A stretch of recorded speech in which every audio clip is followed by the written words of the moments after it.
గారు ఏడవబోకమ్మ నువ్వు తోడవబోకమ్మ పాట రాశాడు అన్న. ఓకే, సభకు నమస్కారం. కాలగమనం ఎన్నో చరిత్రలను సృష్టిస్తుంది. కాలగమనం ఎన్నో చరిత్రలను సృష్టిస్తుంది. మట్టిని రాళ్లను మహాశిఖరాలుగా మారుస్తుంది. సింగరేణి ఉద్యమ చరిత్ర సామాన్య కార్మికుని, మట్టి ఎత్తే బొగ్గుగని కార్మికులను మహానాయకులను చేసింది. అందులో నుంచి ఉద్భవించిన వాడే ఈశ్వర్. ఆ మట్టిలో నుంచి, కార్మికుల నుంచి ఉద్భవించిన వాడే ఈశ్వర్. అట్టడుగున నుంచి, అట్టడుగు వర్గాల నుంచి, చదువు లేదు కుటుంబానికి, సింగరేణి కార్మికులు, రాజకీయ నేపథ్యం లేదు కుటుంబానికి, అటువంటి అట్టడుగు వర్గం నుంచి వచ్చినటువంటి ఈశ్వర్ తారాజువలా పైకేశాడు, కెరటంలా పైకి విజృంభించాడు. నేను సైతం ప్రపంచానికి సమిధనొక్కటి ఆహుతించాను, నేను సైతం విశ్వకోశకు అసలు ఒక్కటి దారపోశాను. అలా ఈ ప్రపంచం అనే దానికి ఆయన తన యొక్క గొంతుకను, తన అశ్రువును, తన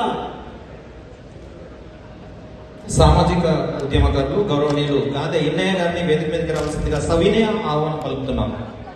సార్ ప్లీజ్ వెల్కమ్ సార్. దయచేసి మీరు వేదిక మీదకి రావాల్సిందిగా మరొక మారు విన్నవిస్తున్నాం.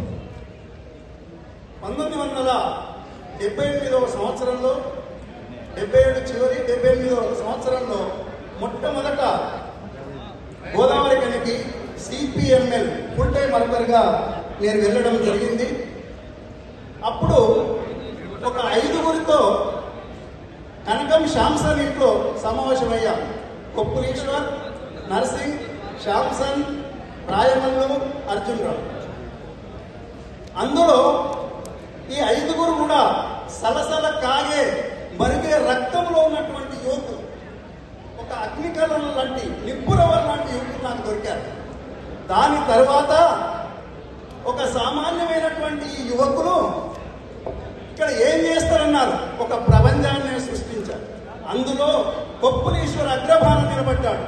ప్రతి సంఘటనలో అప్పటికే ఈశ్వర్ మామూలు అది కూన్ నాయకుడిగా కనబడుతున్నటువంటి ఈశ్వరు అగాఢ విద్యలో నైపుణ్యం కలిగిన వాడు, కర్రసాములో నైపుణ్యం కలిగిన వాడు. ఒక్కసారి 10 మందిని నిలబెట్టి 10 కొబ్బరికాయలు వరగొట్టేవాడు. మీకు తెలియని విషయం. అలాగే 10 సైకిల్ ఇట్లా వరుసగా పెడితే ఇక్కడి నుంచి అవలీలకి జంప్ చేసేవాడు. అద్భుతమైనటువంటి 10 సైకిళ్ళను ఒక సైకిల్ పెడితే ఇక్కడి నుంచి అటు జంప్ చేసేవాడు. కాబట్టి అకాడ యోధుడు ఆయన అప్పటికే. ఇది ఎవరికి తెలియదు. కాబట్టి ఇటువంటి పరిస్థితుల్లో ఒక భయంకరమైనటువంటి చీకటి అనుకున్నటువంటి రోజుల్లో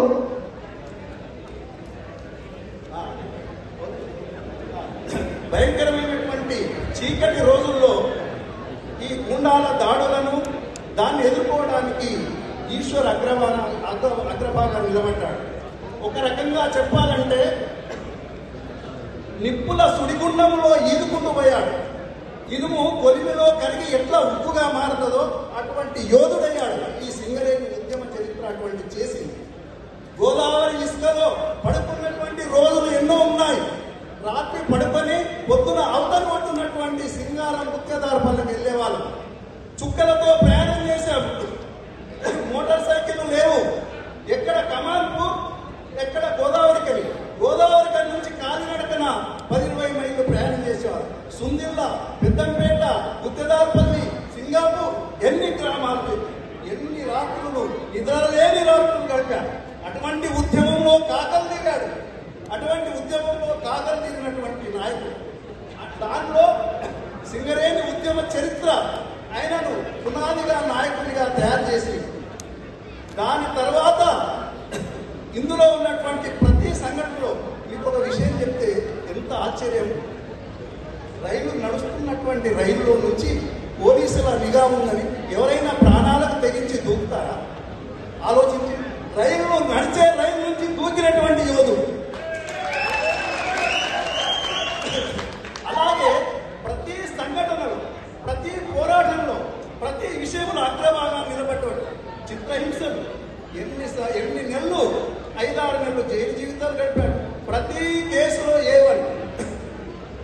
సింగరేణి ఉద్యమంలో ఆయన పైన మోపబడినటువంటి అక్రమ కేసులు, అరెస్టులు, చిత్రహింసలు ఎన్నో చెప్పరానటువంటి అవి. ఇక ఇప్పటికే అధ్యక్షుడు గారు చాలాసార్లు మనకు వార్నింగ్ ఇవ్వడం జరిగింది. థ్యాంక్ యూ విఠల్ రెడ్డి గారు. అయితే ఎన్ని అరెస్టులు, చిత్రహింసలు ఎన్ని అయినా కూడా విరవకుండా శిఖరంగా నిలబడ్డారు. దాని తర్వాత ప్రజానాయకుడిగా ఎదగాలనేటువంటి తెలంగాణ ఉద్యమంలో ప్రలోభాలకు విరవకుండా ప్రజలను, కార్మికులను సమీకరించి కేసీఆర్ గారి నాయకత్వంలో దానికి ఆకర్షించబడే నిధులు, నియామకాలు దాంట్లో శిఖరంగా నిలబడ్డాడు. అది మళ్ళా 10-15 సంవత్సరాల పోరాటమే, అది మహోద్యమమే. ఇటువంటి మహోద్యమాల్లో పాల్గొన్నటువంటి ఈశ్వర్ యొక్క జీవితం, చరిత్ర ఏదైతే ఉందో అది ముందు తరాల వరకు కరదీపికగా మారుతుంది. ఒక స్ఫూర్తినిస్తుంది. ఒక చరిత్ర ఎవరిదైనా ఉంటే అది స్ఫూర్తినియాలి. మనిషి పుడతాడు, నిష్క్రమిస్తాడు, కానీ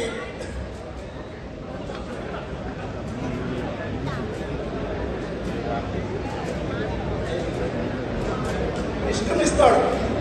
అటువంటి స్ఫూర్తిదాయకమైనటువంటి చరిత్ర ఇప్పటి వరకు కూడా ఉద్యమం అనేటువంటి ఏదైతే ప్రవాహం ఉందో అప్పటి నుంచి ఇప్పటిలాగా ఒక నదిలో ఒక పాయ